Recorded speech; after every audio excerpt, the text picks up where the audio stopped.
Tonight's honorees, I think, have one thing in common, and that is that they are transformative figures. But nobody more so, I think, than Chancellor Sebastian Kurz. Many of you have not met him before, probably. You've read about him, you've heard about him. But his 2 terms as Chancellor of Austria, and in the years thereafter, he has been a transformative figure. He was elected at the age of 31. I think it was 2 weeks after his bar mitzvah, and he was already running for office. And he was the youngest prime minister, not only of Austria, but in Europe at the time. But the age is not a reflection of his accomplishments. He was charged with forming a government, and he did. At the 80th anniversary of the Anschluss between Austria and Nazi Germany, Mr. Kurz took the occasion on March 12, 2018, to declare that no longer would the policy be, the narrative be, that Austria was a victim. It was time to take responsibility, and he indeed did.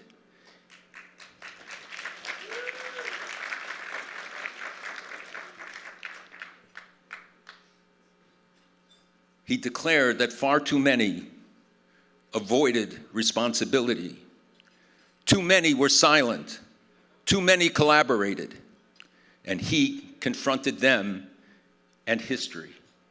He acknowledged that it was time to come to terms with the truth, and he did so.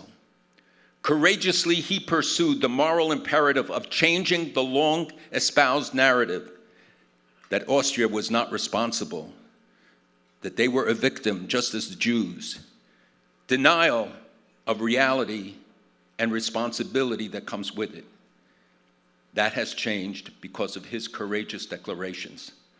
While there were some earlier steps that were taken, and some in public discourse and even in public schools, it was not until the new emphasis that he placed on putting this debate, generated especially in the aftermath of the Hoenlein case, before the Austrian people. He removed the ambiguity. Many leaders for today could learn from his example. More than that, he called for the expressed support for the Jewish community and said it was the obligation of Austria to support Jewish life in Austria and arranged to provide security for the Jewish community there. Many things that were never done in the past, he made sure took place. And he said, we cannot leave any room for anti-Semitism. Cannot be a clearer declaration. And with it, he said that we take responsibility for the security of Israel. Reversing long-term trends in Austria, the foreign policy that often went against Israel, to one of outright support of Israel. It was a transformation that was almost overnight, acknowledged by the Prime Minister of Israel on so many occasions, and more than 6 times since 2014, he has visited Israel personally. He put much on the line to do it. He was one of the few voices standing for Israel in the chorus of condemnation at the European Union. He often stood alone. He declared that there can be no neutrality in the face of terror, nor silence in the face of Hamas rockets as they send thousands of rockets against Israel's civilian targets. During the Hamas war on Israel, he stood up for Israel publicly and proudly. And he flew the flag of Israel on the chancellery and on other government buildings to declare that affinity. How important that was underscored by the reaction of President Raisi of Iran, who condemned him, and for his condemnation of Raisi for calling for an end to Israel. Also, President Erdogan at the time castigated him for this. 2 badges of honor that you can wear proudly.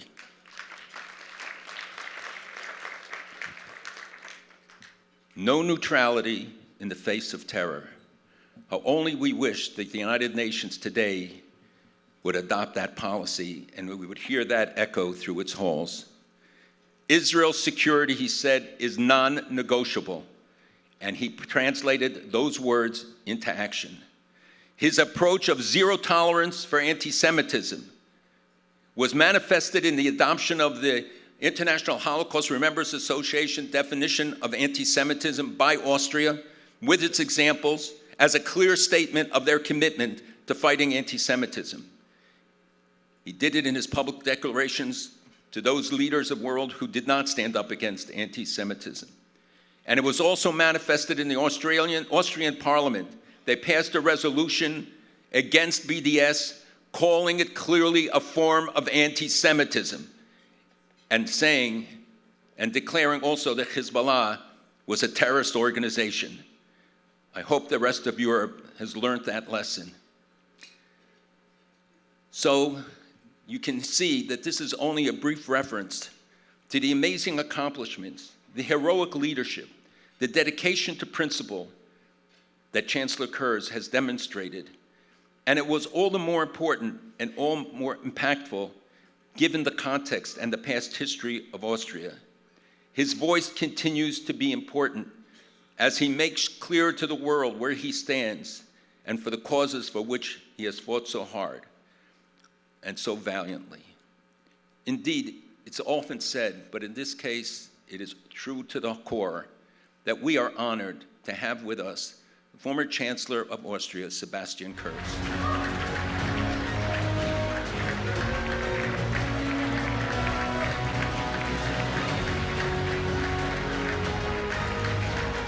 Ladies and gentlemen, thank you so much for inviting me today, and of course, thank you so much for this award. It's really an honor, and as you can imagine, as an Austrian with no Jewish background, I have never expected to get an award like this. The main reason probably